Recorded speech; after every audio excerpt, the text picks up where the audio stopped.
सभी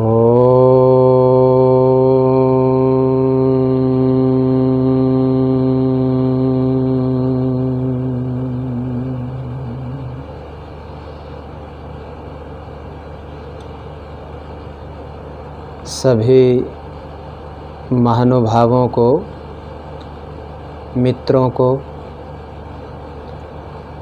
आज श्रावणी उपाकर्म पर श्रावणी पर्व की और वर्तमान में लौकिक परंपरा में रक्षाबंधन पर्व की बहुत सारी शुभकामनाएं, बधाई आप स्नेही लोगों को देते हुए आज थोड़ी सी चर्चा और परिचर्चा आप लोगों के मध्य में रखने का प्रयास करेंगे।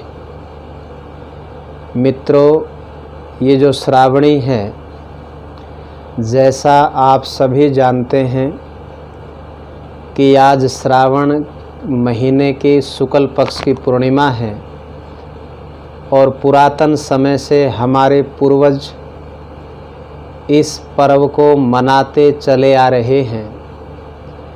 आप सभी जानते हैं कि श्रावणी मास, शुक्ल पक्ष की पूर्णिमा और वर्षा ऋतु, तो श्रावणी का अर्थ है सुनना, सुनाना। अच्छी बातों को, वेद विद्या को, ब्रह्म विद्या को सुनना और जितनी समझ में आ जाए उसको अन्यों को सुनाना। तो ये श्रावण है, श्रावणी। तो श्रावण मास में आज से हमारा ये पर्व पुरातन समय में लगभग 4 महीने तक चलता रहा है, क्योंकि वर्षा की ऋतु में आप सभी जानते हैं कि सारे कार्य बाधित हो जाते हैं, व्यापार आदि का कार्य रुक जाता है। और एक समय रहा होगा जब हमारा ये आर्यवर्त और भारतवर्ष देश था, तो यहाँ गुरुकुलीय परंपरा जीवंत थी और गुरुकुल में ब्रह्मचारी ब्रह्मचारिणियाँ अपने अपने गुरुकुल में अपने अपने आचार्यों से इस ब्रह्म विद्या, वेद विद्या की शिक्षा और दीक्षा जीवन को उन्नत बनाने के लिए और आगामी जीवन में वर्ण व्यवस्था की उन्नति के लिए इस विद्या को प्राप्त करते रहे हैं। और ये गुरुकुल में जो वानप्रस्थी, सन्यासी आदि, आचार्य आदि गृहस्थियों से भिक्षा लेकर और इस वेद विद्या की दीक्षा, ये ज्ञान अपने विद्यार्थियों को देते रहे हैं। तो जब सब ब्रह्मचारी अपने गुरु जी के लिए भिक्षा मांगने के लिए गृहस्थियों के पास आते थे, तो इस वर्षा ऋतु में व्यवधान के कारण ये जो आश्रमवासी थे, ये नगर के बस्ती के नज़दीक आ जाते थे। और इतिहास बताता है कि गृहस्थी लोग या यहाँ जहाँ पर ये भोजन करते थे, उस परिवार में भोजन के उपरांत शंका समाधान, जो जिज्ञासा भाव से धर्म की बातें, संस्कार की बातें, योग की बातें, आयुर्वेद शरीर विज्ञान की बातें, स्वास्थ्य सुख शांति समृद्धि की बातें चर्चा परिचर्चा में हुआ करती थी। और गृहस्थी लोग भी, अन्य लोग भी अपने जिज्ञासाओं को, अपने प्रश्नों को इन आचार्यों के सामने रखते थे और वो यथा योग्य इनकी शंकाओं का समाधान इस वेद विद्या के द्वारा प्राय किया करते थे। तो यह क्रम 4 मास तक चलता था। लेकिन अब तो जो संगठन इस वेद विद्या के प्रचार में अग्रणी हैं, वह पवित्र संगठन जिसको आर्य समाज के नाम से जाना जाता है, वह संगठन ऋषियों की परंपरा पर आधारित परमात्मा की दिव्य वाणी, वेद वाणी के प्रचार और प्रसार में संलग्न है। और आर्य समाज में इन उत्सवों को मास मास तक मनाया आता चला आ रहा है। परंतु आजकल तो जो सशक्त समाजें हैं, क्रियान्वित समाजें हैं, वहाँ साप्ताहिक तौर पर इस उत्सव को मनाया जाता है। कई जगह 3 दिन के लिए मनाया जाता है और कई जगह तो एक ही दिन में इतिश्री कर लिया जाता है। तो ये श्रावणी का अर्थ है अपनी वेद विद्या से जुड़ना। तो आज हमारा ये श्रावणी का पर्व है, तो आओ इस पर्व पर और ये पर्व पर विस्तृत स्वरूप से यज्ञों का, बहुत बड़े बड़े यज्ञों का आयोजन हमारे इस देश में होता रहा है। और ऋषि दयानंद की वो पंक्तियाँ मुझे स्मरण हो आती हैं कि जब जब बड़े बड़े गुरुकुलों में, बड़े बड़े आश्रमों में, राजपाटों के अंतर्गत राजा महाशय लोग इन बड़े बड़े होम यज्ञ आदि को किया करते थे, करवाते थे, तो ये देश दुखों से पूरित नहीं था, सुखों से पूरित था, कोई दुखी नहीं था। और इस यज्ञ के प्रताप से, इस वेद विद्या के प्रताप से हम सब श्रेष्ठ लोगों का चक्रवर्ती साम्राज्य इस पूरे विश्व के ऊपर रहा है। तो आप इस श्रावणी उपाक्रम पर हम आत्म अवलोकन करें, अपना आत्म निरीक्षण करें और इस विद्या की प्राप्ति के लिए संकल्पित हों। तो इस श्रावणी पर्व पर एक तो हमारे प्राय जो श्रेष्ठ लोग थे, वो उपनयन जो संस्कार जो कभी बचपन में हुआ है, और उस उपनयन के अंतर्गत जो जनेऊ यज्ञोपवीत जो हमें संस्कृति से जोड़ता है, जो हमें ऋषियों की परंपरा से जोड़ता है, जो हमारे आचार व्यवहार को शुद्ध करने का संकल्प व्यक्ति यज्ञोपवीतधारी लेता है, तो इस दिन प्राय अपने यज्ञोपवीत का जो 1 वर्ष के अंतराल तक कहीं न कहीं मैला हो जाता है या किसी कारणवश वो टूट जाता है, जिसके कारण हम इस दिन श्रावणी उपाक्रम पर जो यज्ञोपवीतधारी हैं, जो सदाचारी लोग हैं, जो यज्ञ में जीवन वाले, त्याग, सेवा, सदाचार, परोपकार से युक्त लोग हैं, श्रेष्ठ लोग हैं, वो इस दिन अपने यज्ञोपवीत को जो है बदलते हैं, अर्थात नया यज्ञोपवीत संकल्प के साथ धारण करते हैं। वैसे तो यज्ञोपवीत एक बार लिया जाता है, परंतु संकल्प की आवृत्ति के लिए जीवन पर्यंत, अंतिम श्वास पर्यंत हम यज्ञोपवीत को धारण करते हैं और उसको जीवन में अपनाने का प्रयास करते हैं। कहने के लिए तो ये 3 धागों का एक सूत्र है, परंतु जब इसकी गंभीरता को देखते हैं तो ये हमें अपने जीवन से, अपनी संस्कृति से जोड़ने का प्रयास करता है। और जो व्यक्ति यज्ञोपवीत को लेकर उस यज्ञोपवीत के नियमों का, उसकी मर्यादाओं का अपने व्यवहार में पालन करता है, तो निश्चित रूप से ये यज्ञोपवीत हमारे जीवन का कायाकल्प कर देता है। व्यक्ति का आहार, विचार, व्यवहार तीनों शुद्ध हो जाते हैं। मन, कर्म, वाणी से कोई अशुभ कार्य नहीं करता। तो इसलिए इस श्रावणी उपाकर्म पर हम अपने जीवन को रक्षित करना चाहते हैं, अपने जीवन को सुरक्षित करना चाहते हैं, तो हम उपनयन, यज्ञोपवीत, प्रतिज्ञा सूत्र, संकल्प सूत्र, उपवीत, संवीत, नववीत, बहुत नामों से इस यज्ञोपवीत को, जनेऊ जिसको हम लौकिक भाषा में हमारे बोला जाता है, तो इस जनेऊ को, इस यज्ञोपवीत को हम इसी दिन धारण करते हैं। और जिन्होंने धारण किया है वो इस दिन एक नया यज्ञोपवीत परिवर्तन के रूप में लेते हैं, उस यज्ञोपवीत को धारण करते हैं। तो यज्ञोपवीत हमारा वास्तविक रक्षा सूत्र है। आजकल हम इसको रक्षा बंधन के रूप में भी बनाते हैं, और कहीं न कहीं ऐतिहासिक घटनाओं से वो कितनी सत्य रही, ये तो शोध का विषय है। तो उस ऐतिहासिक घटनाओं से इस पर्व को भाई और बहन के वात्सल्य से भी जोड़ा जाता है, क्योंकि वैसे तो रिश्तों की अपनी गरिमा है, परिवार में हमारे रिश्ते होते हैं और जीवन पर्यंत हम उन रिश्तों की गरिमा को समझते हुए, ये भारत ही ऐसा देश है जहाँ पति पत्नी का अटूट संबंध होता है, क्योंकि हम पुरातन, सनातन, आर्य परंपरा, वैदिक परंपरा को मानने वाले लोग हैं। यहाँ पर जिंदगी भर साथ निभाने के लिए पति और पत्नी इस गृहस्थ आश्रम में एक दूसरे का हाथ ग्रहण करके इस गृहस्थ आश्रम में प्रवेश करते हैं। ऐसे ही माता पिता के प्रति सेवा शुश्रूषा का भाव, फादर डे, मदर डे कौन बनाते हैं, जिनको पता ही नहीं होता कि मेरा फादर कौन है, मेरी मदर कौन है।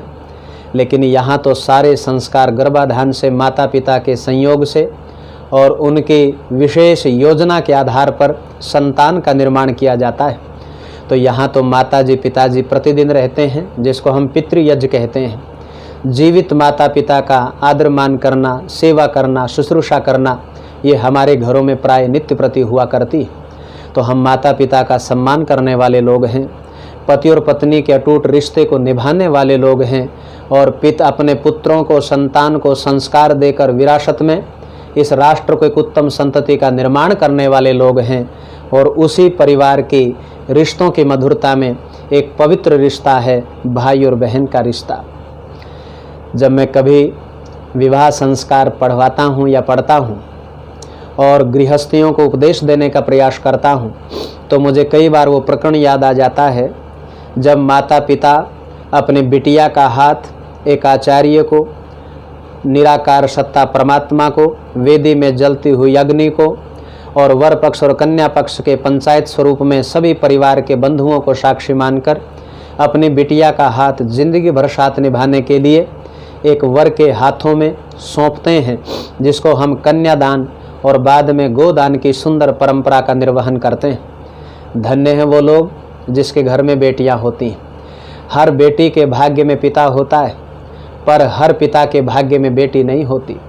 तो इसलिए याद रखो इस रक्षाबंधन पर्व पर बहनों के प्रति, बेटियों के प्रति, कि जितनी प्रसन्नता हम एक पुत्र के पैदा होने पर जाहिर करते हैं, लोगों के सामने दिखाते हैं, ढोल नगाड़े बजाते हैं, थालियां बजाते हैं, लेकिन जब हरियाणा प्रदेश से मेरा संबंध है, अब तो अनुपात फिर कुछ कुछ ठीक हो चुका है। अन्यथा लड़की पैदा होने पर लोग मायूस हो जाते हैं, हताश और निराश की स्थिति में दिखाई देते हैं। और माताएं जो खुद मातृ का रूप है, मुझे बड़ा संकोच हो रहा है कहते हुए कि वो माताएं ही बेटी के पैदा होने पर, वो सास माता या वो जो बड़ी माता है, वो अपनी निराशा जाहिर करती है। लेकिन याद रख लेना, धन्य है वो माता पिता जिसके घर में बेटियां होती हैं। तो इसलिए हम जो कन्यादान की जो सुंदर परंपरा है, ये जो सौभाग्य है, ये जो शुभ अवसर है, ये परमात्मा सौभाग्यशाली लोगों को प्रदान करते हैं। तो मैं कह रहा था कि हर बेटी के भाग्य में पिता होता है, परंतु हर पिता के भाग्य में बेटी नहीं हुआ करती। मुझे एक दृष्टांत याद आ रहा है, जब रामायण काल में राजा दशरथ अपने मर्यादा पुरुषोत्तम की बारात में अपने पुत्रों के पाणी ग्रहण के उपरांत जब राजा जनक के द्वार पर पहुँचे, तो राजा दशरथ ने राजा जनक के पांव की ओर हाथ बढ़ाया और राजा जनक कहते हैं कि महाराज ये क्या कर रहे हो, मुझे पाप का भागी क्यों बना रहे हो? आप वर पक्ष के लोग हैं और वर पक्ष के लोग तो ऊंचे होते हैं, मुझे आपका सम्मान करना चाहिए, आप ही मेरे पांव की ओर हाथ जो है बढ़ा रहे हैं। लेकिन राजा दशरथ उस समय बड़ी मार्मिक बात कहते हैं और वो कहते हैं कि नहीं राजन, वर पक्ष वाले बड़े नहीं होते, जो वर पक्ष वाले हैं वो तो कन्यादान के दौरान कन्या को लेने के लिए याचक के रूप में आते हैं, और आप तो कन्या देने वाले हैं, आप दाता हैं, दाता बड़ा होता है, मांगने वाला याचक बड़ा नहीं होता। तो इसलिए मैं बता रहा था, जब विवाह संस्कार होता है तो उस समय जब कन्यादान गोदान के पश्चात एक भाई अपनी बहन के हाथ में फुलियाँ रखता है, जिसको आप लावा परिक्रमा कहते हैं, लावा फेरे कहते हैं, जो वेदी के चारों ओर 4 परिक्रमाएं लावा फुलियाँ की आहुति प्रदान करके पति और पत्नी एक दूसरे का हाथ ग्रहण करके उस गृहस्थ आश्रम में प्रवेश करते हैं। तो उस समय मानो भाई प्रथम बार अपनी बहन के हाथ में फुलियाँ देते हुए ये भाव व्यक्त करता है कि मेरी बहन, आज कन्यादान और गोदान करके एक माता पिता ने अपने कर्तव्य को पूरा किया, परंतु इतिहास साक्षी रहा है, जब हम युवा होते हैं, बड़े होते हैं, तो माता पिता सदा नहीं रहते। एक समय आता है जब हम परिपक्व अवस्था की ओर होते हैं, तो माता पिता इस दुनिया से जा चुके होते हैं। ये दुख आपने, हमने और आने वाली पीढ़ियां भी झेलती रहेंगी, ये प्रकृति का नियम है। परंतु भाई और बहन प्रायः आयु में समकालीन या सामान्य स्थिति में छोटे बड़े होते हैं। वो प्रायः अनुमानतः जीवन के लंबे सफ़र में साथ साथ चलने का, एक दूसरे का सहयोग करने का प्रयास करते हैं। तो इसलिए भाई फुलियाँ प्रदान करता है कि मेरी बहन जिस परिवार में जा रही है, एक तो वहाँ फलती फूलती रहे।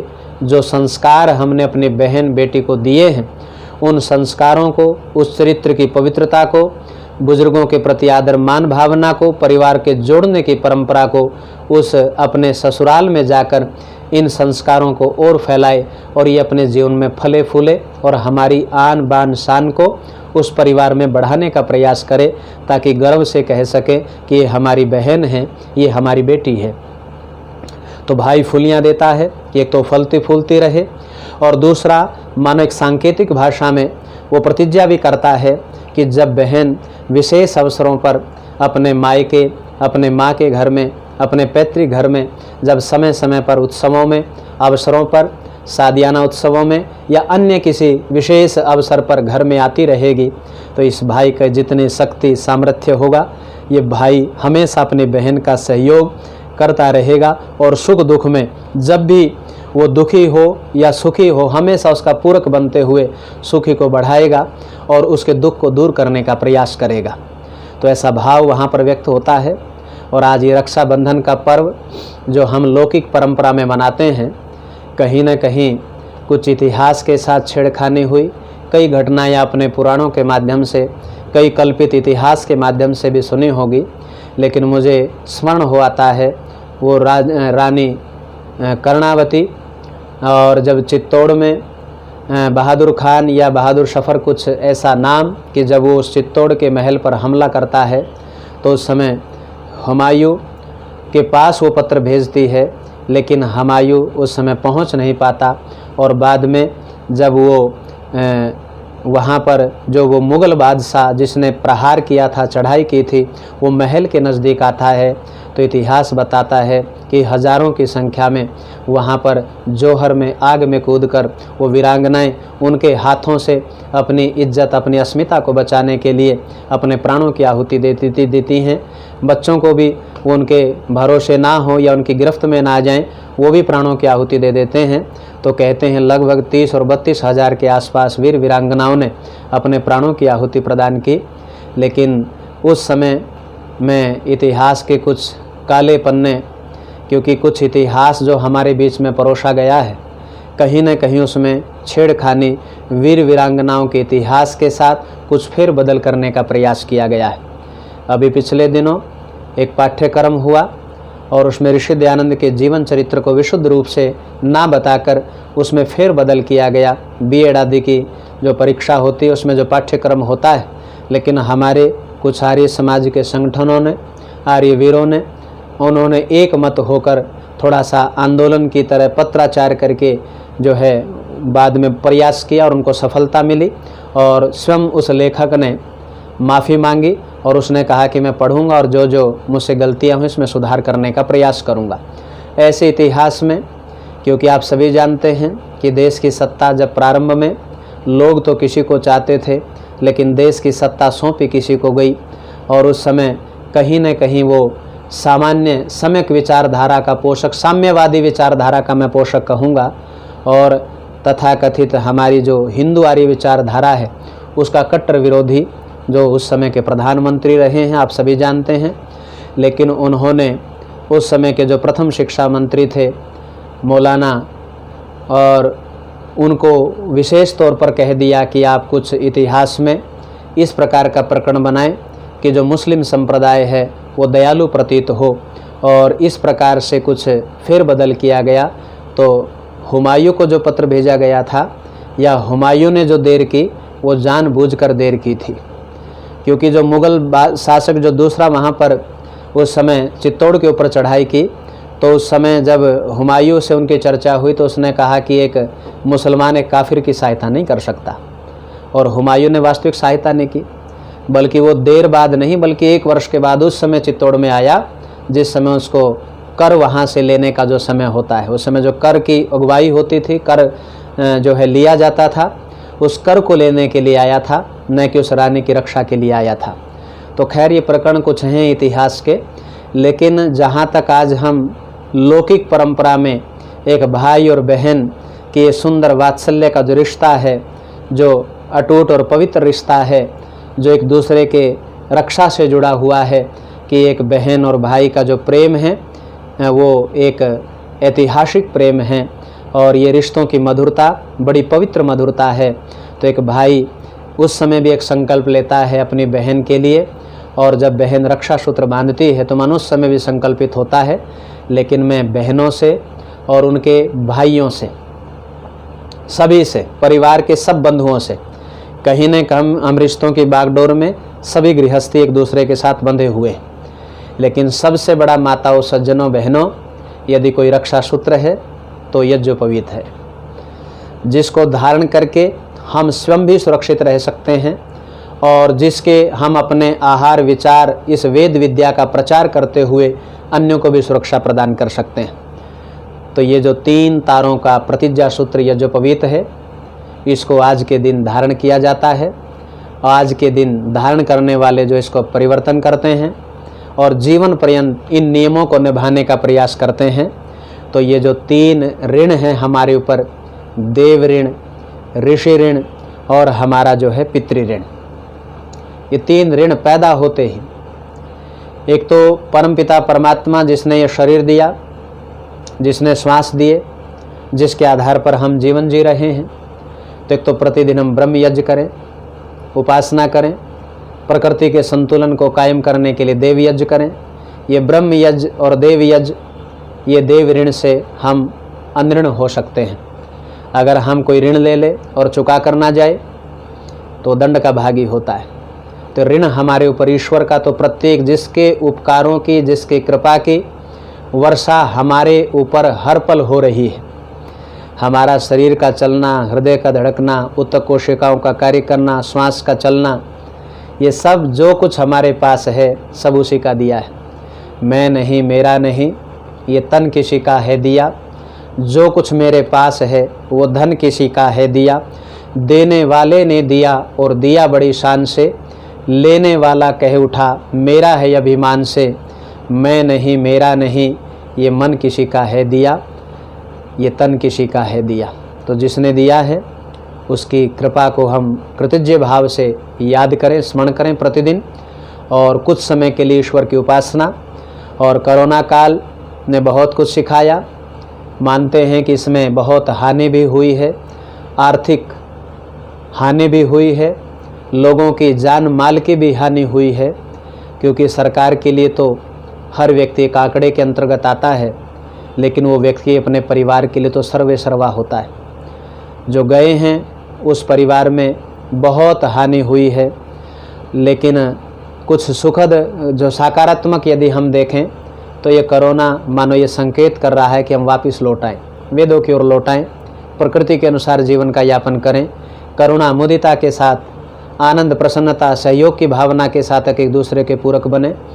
परंतु इस कोरोना काल में अपने ही अपनों को दिखाई नहीं दिए। कई जगह तो बड़ी हृदय विदारक घटना कि अपनों ने अपनों को कंधा प्रदान नहीं किया। तो खैर, ये थोड़ा सा नैतिक मूल्य की कमी रही या संस्कारों का भाव रहा। तो ये देव ऋण का मैं बता रहा था कि परमपिता परमात्मा जो परम देव है, तो हम उसकी उपासना करें, उनके गुणों को जानें और जानकर वैदिक विधि से सत्य स्वरूप में उस निराकार सत्ता की, अंतर्यामी, सर्वशक्तिमान, निराकार, न्यायकारी परमात्मा की उपासना करें। और देव ऋण, ये जो देवता हैं, सूर्य प्रकाश देता है, चंद्रमा शीतलता देती है, प्रकृति में जो 33 कोटि देवता हैं जो हमारे जीवन में सहायक है।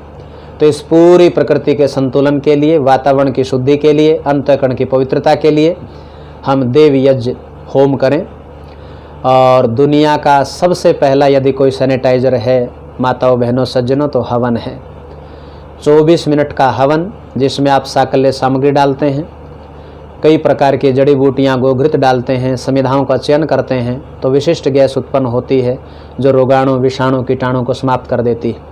और ये जो वर्षा ऋतु है, इसमें तो वैसे बैक्टीरिया, फंगस, शीलन आदि बढ़ जाते हैं। तो 4 मास तो आप प्राय निरंतर यज्ञ के मास हैं। ये बड़े बड़े यज्ञों का आयोजन होता रहा है। हमारे महान पुरुष जिसके आज हम जयकारे लगाते हैं, जय श्री राम, तो मर्यादा पुरुषोत्तम श्री राम ने राजसूय अश्वमेध यज्ञ किए। बड़े बड़े यज्ञों का आयोजन इस राष्ट्र में, इस भारत भूमि में, आर्यवर्त की भूमि में होता रहा है। हमें उसका अनुसरण करना है। तो ये जो देव ऋण है, ईश्वर की उपासना और देव यज्ञ, और ऋषि ऋण का अर्थ है ऋषि के ग्रंथों का स्वाध्याय। जैसे श्रावणी का जो कर्म उपाकर्म है, ये स्वाध्याय का पर्व है कि हम प्रतिदिन कोई ना कोई, आप जब सोने लगें या जब भी आपके पास समय हो, तो आप वेद का किसी एक मंत्र को लेकर, किसी ऋषि के ग्रंथ की एक पंक्ति को लेकर स्वाध्याय करें, उस पर चिंतन करें, मनन करें। लेकिन इसमें एक बात कहना चाहता हूँ, कई लोग कहते हैं कि आचार्य जी हमारे पास समय नहीं है, लेकिन मैं उनको देखता हूँ, जब दिनचर्या पूछता हूँ तो उनके लगभग 1 से 1.5 घंटा टीवी पर व्यतीत होता है। टीवी पर आज क्या परोसा जा रहा है?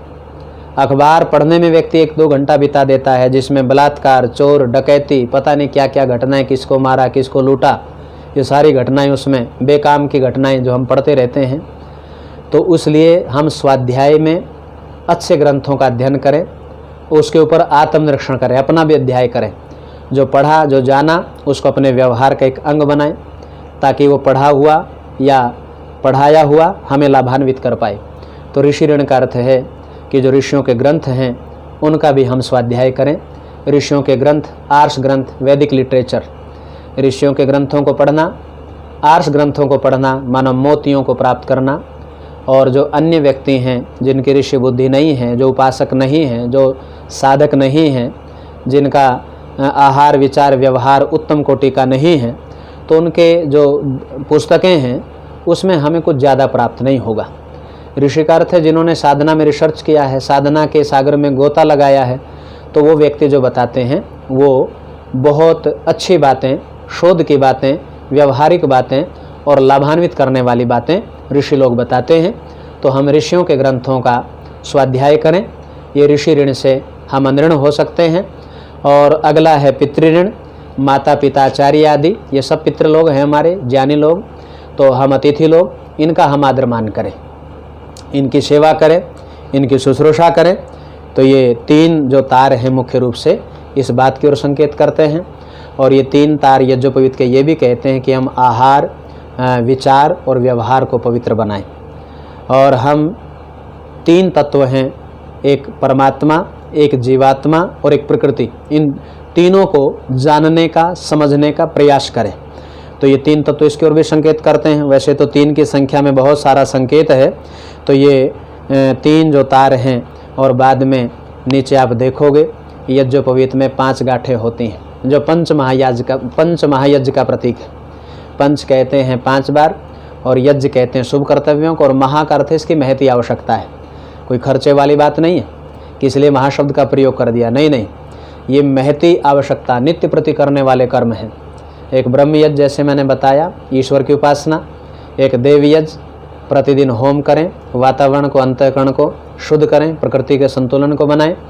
और तीसरा हमारा है पितृयज्ञ, जीवित माता पिता की सेवा शुश्रूषा करें।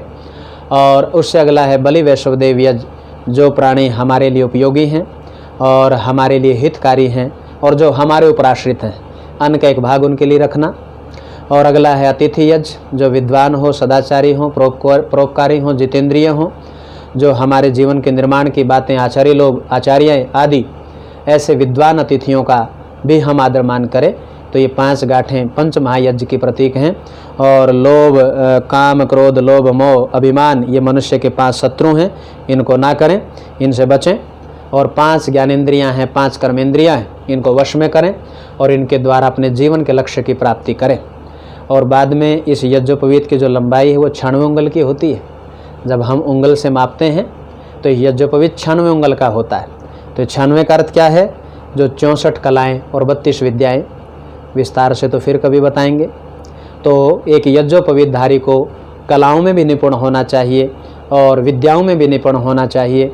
वो पाक शास्त्री भी हो, वो अर्थशास्त्री भी हो, वो राजनीतिक क्षेत्र में भी सुचिता करने वाला हो, वो सामाजिक क्षेत्र, सांस्कृतिक में भी पवित्रता प्रदान करने वाला हो, विभिन्न प्रकार की विद्याएं, कलाएं, उसमें व्यक्ति निपुण होना चाहिए।